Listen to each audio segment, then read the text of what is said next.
Today I am going to explain you chapter number 4, Jim Corbett and Robin. Jim Corbett and Robin. Jim Corbett was one of the greatest hunter of India. He was not interested in shooting for sports. He shoot only ferocious animals like man-eating animals. Jim Corbett India के एक महान शिकारियों में से एक थे। वो shooting को अपने एज ए स्पोर्ट्स नहीं अपनाना चाहते थे, वो केवल उन्हीं एनिमल्स को किल करते थे जो कि लोगों को खा जाते थे। Gym had a neck for hunting. Gym की एक हैबिट थी हंटिंग की, शिकार की।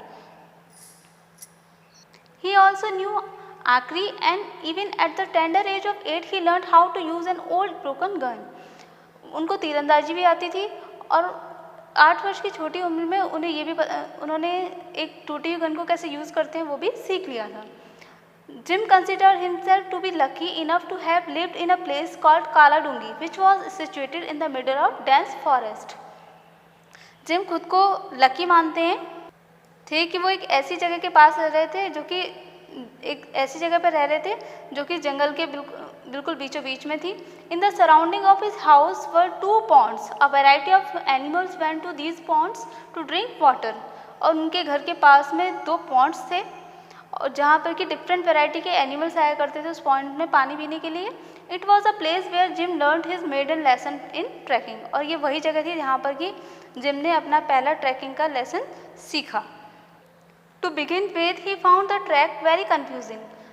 To track of young sambar and a blue bull had much similarity. Starting में उनको काफ़ी confusing रहा, डिफ़िकल्टी हुई यंग सांबर और ब्लू बुल को ट्रैक करने में क्योंकि वो दोनों लगभग सिमिलर थे। He also failed to spot the track of hinds and wild dog. वो हाइंस और वाइल्ड डॉग, हाइंस यानी कि लकड़बग्गा और वाइल्ड डॉग यानी कि जंगली कुत्ता, उन दोनों को भी शूट करने में, ट्रैक करने में भी असफल हुए क्योंकि वो भी उनको काफ़ी सिमिलर लगते थे और उनमें कुछ लेपर्ड भी थे।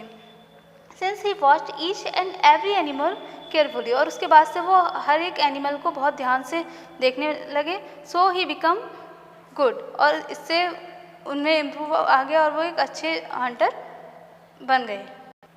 He took night shelter in order to hear the calls of different animals. Soon he learned to recognize the call of each animal. He developed a skill that each animal gives call for different purpose. वो जंगल में night shelter यानी कि रातों को बिताना उन्होंने शुरू कर दिया ताकि वो ये जान सकें जो डिफरेंट एनिमल होते हैं वो किस किस तरीके की आवाज़ निकालते हैं. और जल्दी उन्होंने ये पहचान लिया कि जो हर एक एनिमल होता है उसको उसकी डिफरेंट वॉइस होती है और हर वॉइस को निकालने का एक डिफरेंट पर्पस होता है. Jim learn to walk barefoot without making the slightest noise. Jim ने जंगल में नंगे पाँव चलना भी सीख लिया था बिना हल्की सी भी आवाज़ किए. He also climb to the tree. और वो ट्री पर भी चढ़ जाते थे. ही टीच्ड हिमसेल्फ टू जंगल. और उन्होंने खुद को जंगल के हिसाब से ढालना स्टार्ट कर दिया था. One day he saw a cobra in a tree. It was about to strike him. He quickly moved away. Other time he saved himself from leopard. तो एक बार उन्होंने जंगल में देखा कि कोबरा पेड़ पर से निकल रहा है, पेड़ के होल में से, तो वो उनको जस्ट खाने ही वाला था कि वो तुरंत वहाँ से भाग गए. और सेकंड टाइम उन्होंने खुद को लेपर्ड से भी बचाया. Jim even learn to mimic the call of animals and bird. Jim ने बर्ड्स और एनिमल्स की जो आवाज़ थी उसको भी कॉपी करना सीख लिया था. One evening his elder brother Tom took him for bear shooting. एक बार उनके एल्डर ब्रदर टॉम उनको बियर की शूटिंग के लिए अपने साथ ले गए. In starting he scared. Starting में तो बहुत ज़्यादा डर गए but finally he overcome his fear. और लेकिन फाइनली वो उनका जो डर था वो निकल गया. Other time he again went to jungle for hunting with his pet dog Robin. और अदर टाइम वो जंगल में अपने पैट डॉग रॉबिन के साथ हंटिंग के लिए गए. First time robin saw him a dirty 3-month-old puppy. He didn't want to keep him, but when he curled over his feet with love, so he decided to keep him. First time जब उन्होंने robin को देखा था तो वो एक 3 month का old छोटा सा पपी था.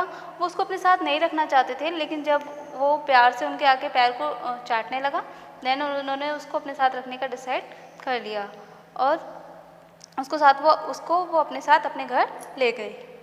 आफ्टर सम टाइम, कुछ समय बाद जबकि रॉबिन कुछ बड़ा हो गया, then they were walking with Robin. तब वो और रॉबिन जब एक बार वॉक कर रहे थे तो Robin saw a big troop of langur. Robin ने एक बड़े से लंगूर के ग्रुप को देखा।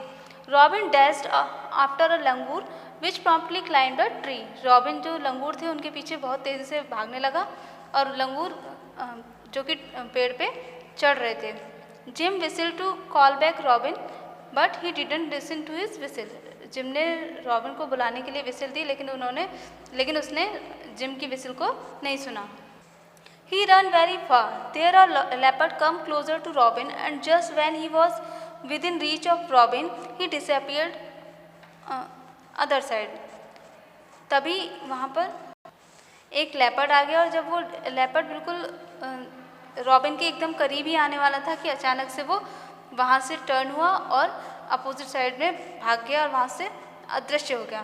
That day robin learn 2 very important lesson which he never forget.